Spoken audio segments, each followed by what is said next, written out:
Hello everyone. তো এই পিকনিকটা ছিল 2026-এর সেকেন্ড পিকনিক। ফার্স্ট পিকনিক একবার করা হয়ে গেছে, এটা ছিল সেকেন্ড পিকনিক। আর যেটা ছিল আমার হাজব্যান্ডের অফিস থেকে এই পিকনিকটা করানো হয়েছিল।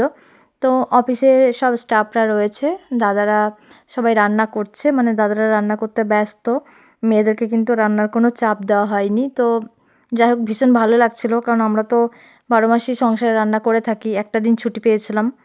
তো আমরা টিফিন করার পর একটু ঘুরতে বেরিয়ে গেলাম সবাই মিলে। আর বেশ ভালো লাগছিল। মেয়ে বলল, চলো মা বোটিং করব। তো এটা হচ্ছে হুচুকডাঙ্গা, দুর্গাপুরে যারা রয়েছে তারা নিশ্চয়ই জানবে। দুর্গাপুরে এই হুচুকডাঙ্গা যে ড্যামটা রয়েছে, এখানে মোটামুটি পিকনিক স্পট, খুব ভালো একটা জায়গা, মোটামুটি ভিড় ভালোই হয়। তো দেখো, সব রান্নাবান্না হয়ে যাওয়ার পর আমরা যখন ঘুরে এলাম, তারপর খাওয়া দাওয়া শুরু হয়ে গেল।